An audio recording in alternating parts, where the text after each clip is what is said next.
Hello, everyone. Welcome to LUMP Basics, or the LUMP TCM and Acupuncture lecture series for beginners. Let's welcome for our first presenter, first presentation, Sir Dino Pinheiro, Certified Associate Acupuncturist from Legazpi City. Good afternoon, Sir Dino. Good afternoon, Doc. Good afternoon po sa lahat. Now we continue with the theory of 5 elements. Symbols of energy, movement, change, development. So we have here the different symbols or different arrows: creates, overacts, destroys, and insults.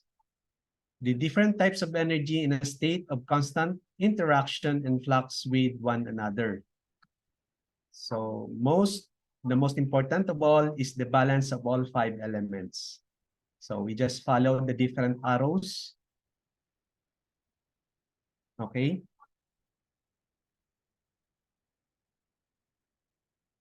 Sa introduction, with a history of 2,000 to 3,000 years, traditional Chinese medicine has formed a unique system to diagnose and cure illness. The TCM approach is fundamentally different from that of Western medicine. In TCM, the understanding of the human body is based on the holistic understanding of the universe as described in Taoism, and the treatment of illness is based primarily on the diagnosis and differentiation of syndromes. The theory of 5 elements. Similar to the theory of yin and yang, the theory of 5 elements, wood, fire, earth, metal, and water, was an ancient philosophical concept used to explain the composition and phenomena of the physical. In traditional Chinese medicine, the theory of 5 elements is used to interpret the relationship between the physiologic and pathology of the human body and natural environment. According to the theory, the 5 elements are in constant move and change, and interdependence and mutual restraint of 5 elements explain the complex connection between material objects as well as the unity between the human body and the natural world. Okay, sa 5 elements, the 5 vital organs, the heart, liver, spleen, lungs, and kidneys, are each seen as a corresponding to one of the 5 elements of earth, wood, metal, fire, and water. The 5 organs function in an interclock and interconnected relationship. It is believed a pathological change in any of the vital organs will affect the health of the other organs. So here we just follow the arrows and different organs, different elements. Thank you for your attention. Thank you very much, Sir Dino.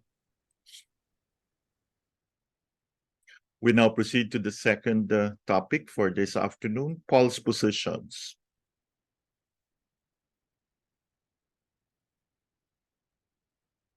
Okay, so we have 3 positions, the distal, middle, and proximal. For the left hand, for the distal position, we have the small intestine, and at the middle level, and the heart at the deep level. So for the right hand, we have the large intestine and lung. For the middle position, we palpate the gallbladder at the middle level and the liver at the deep level. For the right hand, stomach for the middle level, the spleen, the deep level. For proximal position, we have the urinary bladder or at the middle level, and kidney at the deep level, or the Mingmen, or the life gate. And for the right hand, we also have the urinary bladder and the kidney. Okay, so here you could actually see how we position the pulses. Okay, so for from the upper warmer which includes the hard small intestine at the distal position on the left hand, and the the lungs and the large intestine for the distal position on the right hand. And for the middle position, the quan, the middle warmer, which includes the liver and the gallbladder, and the spleen and stomach. For the lower warmer, proximal, we have the kidney and the urinary bladder. Some schools give one proximal position, the place of the triple warmer. The Chinese hold that the triple warmer does not have one position. Just like it has three positions in the body and the tongue, it should have three positions in the pulse too. So what we take with our three fingers is in fact the pulse of the three warmers. The next controversy is about the kidney and urinary bladder pulses, which are duplicates. Some schools call it the fire kidney and water kidney. It sounds as if one is yin and one is yang.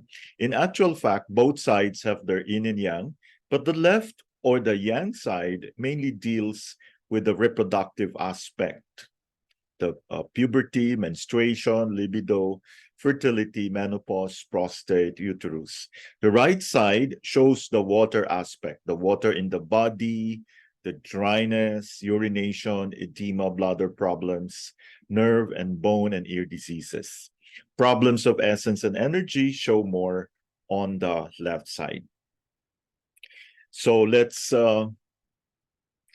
try to differentiate the water kidney from the Mingmen kidney. So for the right kidney, that's the water kidney. So it's water in the body. We we ascertain the quantity of urine, the frequency, discomfort during urination, nourishing head hair, nerve and bone marrow, energy level, the back legs, knees and feet. Lung nourishes the yin, Li nourishes the yang, fear of darkness and water. So for the Mingmen kidney, that's the left kidney. So we ascertain the puberty, growth bone, fertility, ovaries, testes, prostate gland, secondary development, and spleen nourishes the yin, stomach nourishes the yang, and also the hereditary factors. Thank you very much for your attention. Let's welcome once again Sir Dino Pinheiro for the next topic, this time on stools. Good afternoon ulit, Sir Dino. Good afternoon, Doc. Good afternoon po sa lahat. Now, our next topic is stools. Nearly 50% of the patients, if asked, say they have irritable bowel syndrome, but their symptoms vary so greatly, so that one have 10 different diagnoses between them. General questions to ask are, how frequent is your stool? What is the consistency, the color, any pain or bloating? Where, if tendency to diarrhea, is it caused by food or nervousness, etc.? If constipated, do you use laxative? How often? What helps with your diarrhea, constipation, pain, or distension? So we have here the picture of abdomen and the different parts. Okay. Chronic or recurrent states. Sa large intestine and small intestine, if there's a distension, active, passes much winds, relieves. Distension, worst in the morning, Li, or midday, small intestine. Next is large intestine, small intestine. Excess ang yin, deficient ang qi. Passive would be better if they would pass wind. Worse in the evening, Li, or midnight, small intestine. Next tower diagram, deficient ang yin, normal ang yang, Li. There is dry, dark, little rabbit stools, daily or more often in day. Next tower diagram, there is an excess of yin, deficient ang yang. Li, there is 1 or 2 stools per week. fullness, heaviness, there is distension but no urge. Sa diarrhea, watery or semi-solid stool, both ang yin and qi are excess, and this is followed by yin deficiency with excess qi. Large intestine, small intestine, and presence of damp heat. Watery, stinking stools with colicky pain and winds may have blood or mucus, pain easing after stool, pain in abdomen and in anus, worst with young foods and spice. Next tower diagram, the yin is normal and deficient in qi. Small intestine, spleen, there is damp cold qi deficiency. Light-colored semi-solid stool with undigested food. No pain but bloated. Worst after raw foods or rich food, there is malabsorption diarrhea. Next tower diagram, there is abnormal yin, deficient ang qi. Liver and gallbladder qi deficiency. There's greenish yellow-colored fatty stools with distension below the ribs, nausea, and much belching. Worst on eating fats and milk products. Thank you for your attention. Thank you very much, Sir Dino. Let's continue discussing the metal element. Still on the concept. So we have another case example. We have a 23-year-old male who suffered from episodes of tachycardia, hypertension, and urticaria every time he had a bath or shower. The temperature of the water or the climate did not matter. For the last 4 years, during which he had been symptom-free for 1 month, when he had a holiday in the Far East. It was a serious problem, and no treatment so far had helped him. He had been treated with yang sedation without success. He was quite an introverted young man who never spoke about his emotions. It took some time to understand his problem, but by and by, it was known that his father thought very poorly of him and telephoned him every day, wherever he was, except on his Far Eastern holiday, to tell him off. The patient felt extremely angry with his father for what he was doing to him, but his qi deficiency did not permit him to stand up to him. All his anger stayed deep within him, waiting, trying to get out. Each time he washed his skin, and this opened the pores, the suppressed energy tried to get out, causing the urticaria, hypertension, and tachycardia, symptoms lasting up to 4 hours. When it could not get out, the symptoms gradually settled down. Having finally understood the energy dynamics of the patient's episodes, the clinician was able to tackle it at the core, giving him the following points. Bladder 18, Bakshu of the liver, because liver relates to anger, and this point improves the function. Li4 is great eliminator. Gallbladder 37, the luo point of the coupled yang organ, so this sedates the yin and tonifies the yang. Stomach 40 is also the luo point of the stomach. The treatment was given daily. After 3 sessions, he was asked to shower. The symptoms appeared, but to a lesser degree. He continued with the treatment and was completely cured in 3 months. As we can see with both the above examples, elimination is part of the protection function and therefore is important for our immune system. In the West, patients do not feel comfortable talking about excretions and emotions unless these functions greatly affect their life. Many symptoms are easier to treat when they are part of a disease. It is more of a challenge to treat a disease. It is not normal energy balancing practice to tonify liver yang in patients with high blood pressure. It was done in order to improve the liver functional qi so that it could eliminate the anger which was deep in the patient and trying to get out. Thank you so much for listening. We give you once again Sir Dino Pinheiro for the 8 principal syndromes. Hello, Sir Dino. Okay, good afternoon, Doc. Good afternoon sa lahat.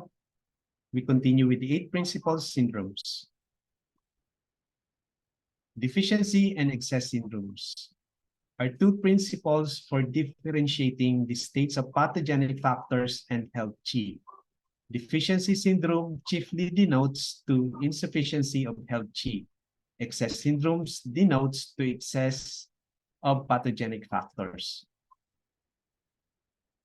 Include deficiency of yin, yang, qi, blood, essence, and body fluid, sangfu organs, caused by congenital insufficiency or postnatal malnutrition. There are 2 major types of deficiency that are frequently observed in clinical practice. The etiology of deficiency is mainly the damage of yang and yin. First, we have the yang deficiency. Impairment of yang leads to warming, moving, and containing dysfunction.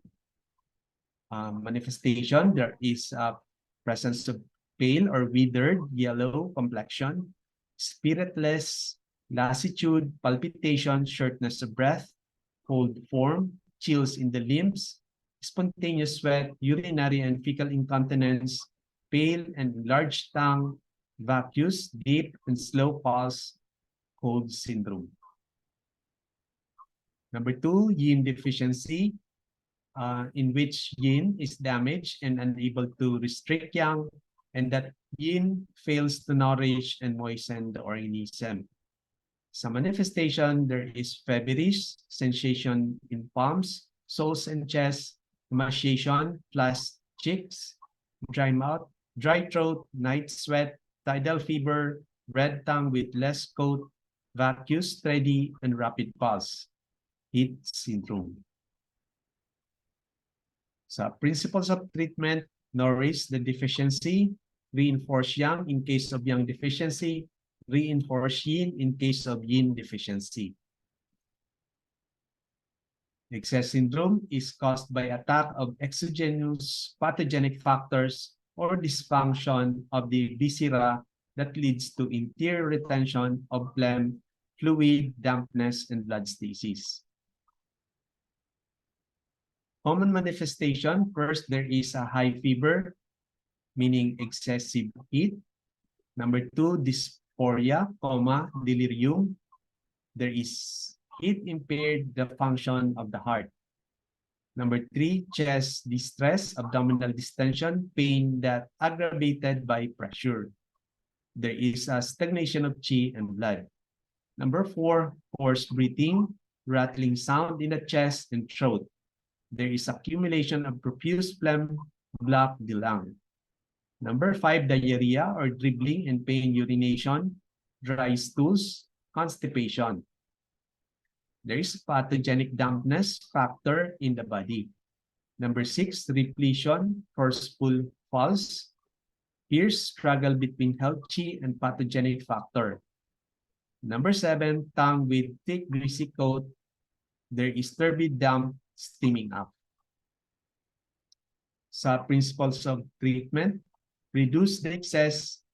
Different methods for reducing the excess should be used depending on the different pathogenic factors.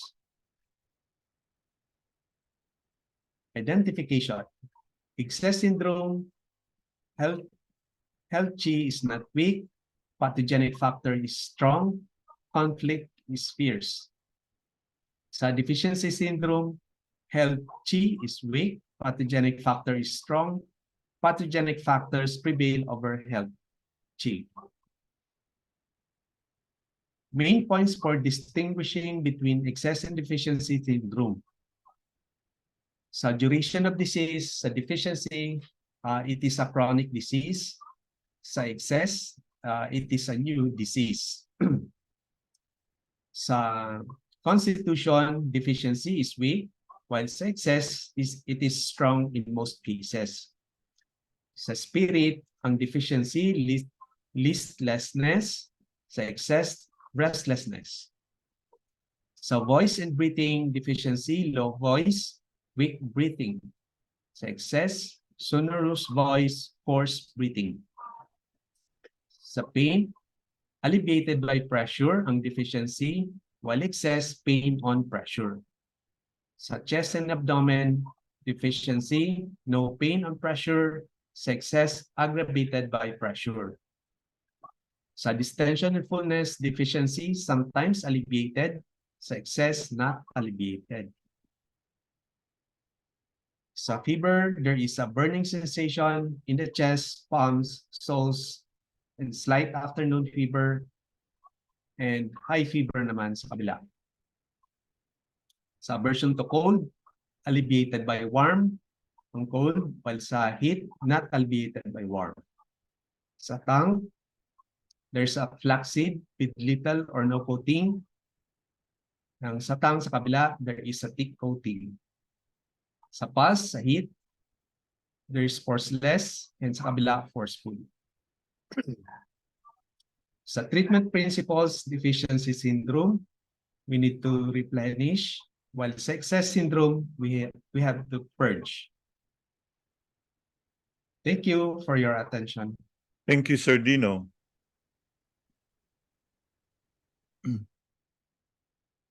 Okay, let's continue with the water element. We will now discuss. We are still on the concept. Actually, it's a new topic, the water element. Okay. Okay, so we're excited because we are now starting on a new topic, the water element. So as you can see, the water element consists of the kidney and the urinary bladder. Okay, the kidney stores the vital essence, and vital essence governs growth, development, aging, and terminates reproduction.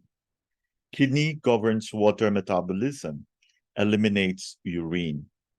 The kidney makes the marrow. The kidney opens to the ear, so it senses hearing. Kidney nourishes head hair.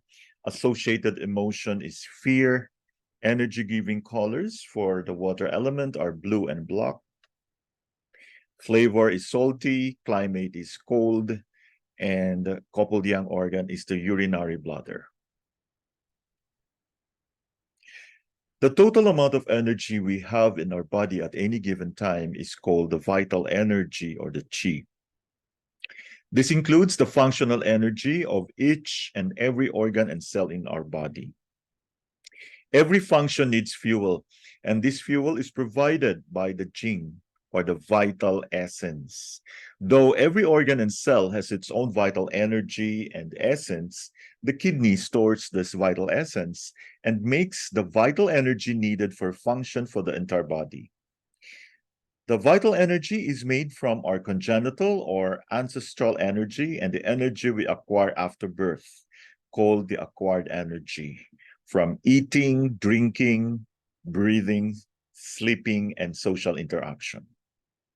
If we are deprived of food, sleep, relaxation, air, and such factors that provide stored nutritional essence, the blood, our vital essence would reduce. This can cause rapid exhaustion, poor endurance, and loss of weight or dehydration. If we do not receive sufficient sunlight, fresh air, intellectual and emotional stimulation, or do enough exercise, our vital energy, the chi, will reduce. This can cause retardation of circulation and elimination functions, lethargy, lack of power, and drive.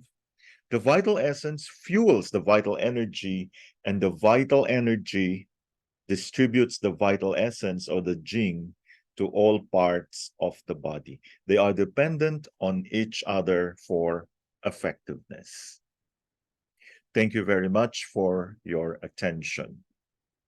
We now turn you over to Sir Dino Pinheiro for the Meridian Theory. Hello, Sir Dino. Good afternoon, Doc. Good afternoon po sa lahat.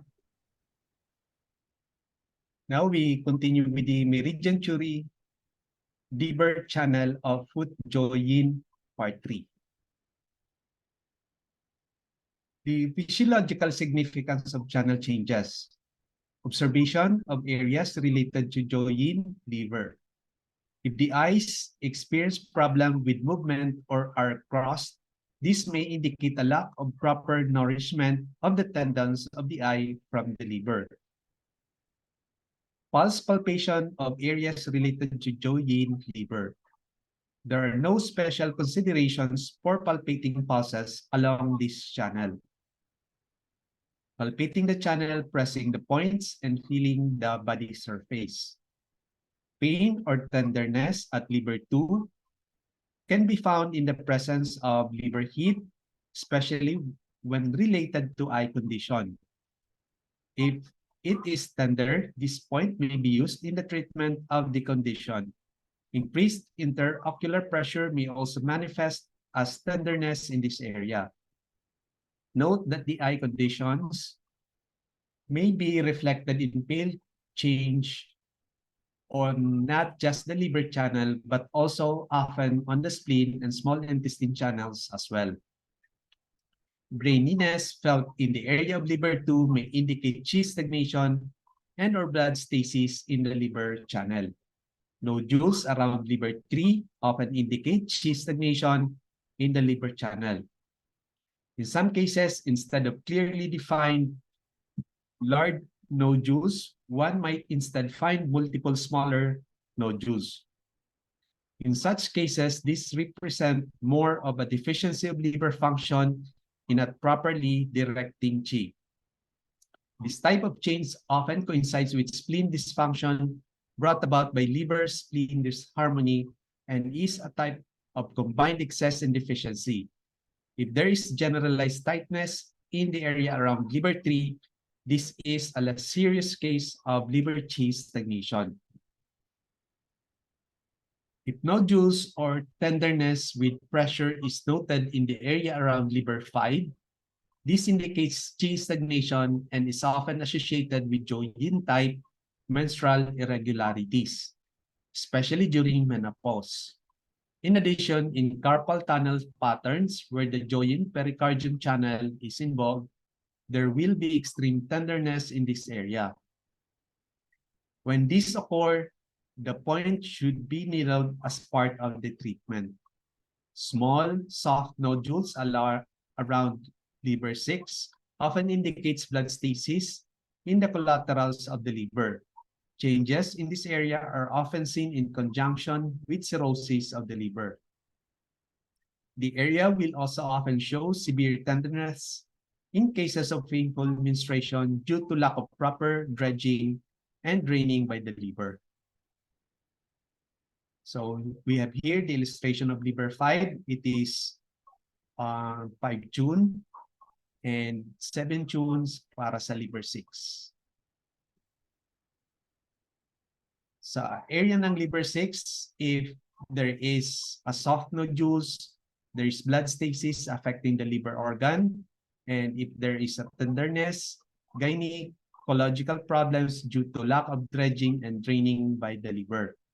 Sa area ng liver 5, if there is a nodules, liver qi stagnation, often gynecological or qi and blood stagnation along the pathway of liver channel, often in groin. Pag merong pain, Joyin type risk, carpal tunnel problems. Sa liver 3 naman, if there is a hard nodules, it could be a liver qi stagnation. Pag soft nodules, liver deficiency, not directing qi. Pag may tightness or thickness, more serious and chronic liver qi stagnation. Sa liver 2, if there is a tenderness, there is a liver heat, often affects the eyes. And if there's a pain, liver fire due to more severe qi blood stasis. Thank you for your attention. Thank you very much, Sir Dino. Up next is chronic fatigue syndrome, the Chinese concept, or the TCM concept. Once formed in the interior, a residual pathogenic factor continues to produce symptoms and signs. On the other hand, it predisposes the person to further invasions of exterior pathogenic factors, because it obstructs the proper diffusing and descending of lung qi and the ascending and descending of spleen qi and stomach qi. It will also tend to weaken qi and or yin, establishing a vicious circle of pathogenic factor and deficiency. So we have here the formation of residual pathogenic factor and the pathological consequence. So external wind invasion in the form of bacteria or virus. This causes immediate infection. So the infection appears to go but persists. So you have now the formation of the residual pathogenic factor. And the presence of the residual pathogenic factor will weaken the qi, ultimately leading to a very weak body qi. And qi deficiency will lead to the pathogenic factor. Residual pathogenic factors frequently manifest with dampness and or phlegm. This is because external wind and its resulting residual pathogenic factor disrupt the ascending of spleen qi and descending of stomach qi. Thus, because stomach qi cannot descend, turbid fluids are not transformed. And because spleen qi cannot ascend, the clear fluids cannot be transformed. This leads to dampness and or phlegm. Furthermore, heat burns the body fluids, which can then condense into dampness or phlegm. Once formed, dampness and or phlegm are rather self-perpetuating. In fact, dampness and phlegm impair the spleen's transformation and transportation, which in itself leads to more dampness or phlegm being formed, thus establishing a vicious cycle. So here we can see the formation of dampness or phlegm as residual pathogenic factor. So the external wind actually can impair the diffusing and descending of lung qi, and this therefore leads to the production of phlegm. And also the external wind can impair the ascending of spleen qi and descending of stomach qi, thus affecting the spleen and stomach, resulting in phlegm. An external wind can give interior heat, and this interior heat will condense the body fluids, leading to phlegm. What causes the formation of a residual pathogenic factor? Why are some invasions of wind expelled without any further consequence and some are not? So there are 5 main causes that favor the formation of a residual pathogenic factor. Number 1 is weak constitution.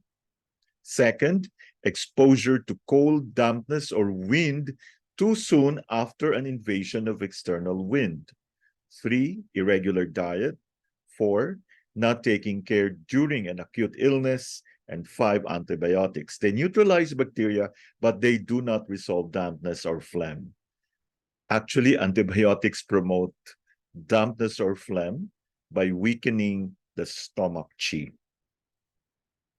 So again, there are 5 main causes that favor the formation of a residual pathogenic factor: weak constitution, exposure to cold, dampness, or wind too soon after invasion of external wind, irregular diet, not taking care during an acute illness, and antibiotics, which we all know can actually affect the stomach qi, therefore leading to more phlegm and dampness. Thank you very much for joining us this afternoon and hope to see you in our next presentation. Thank you.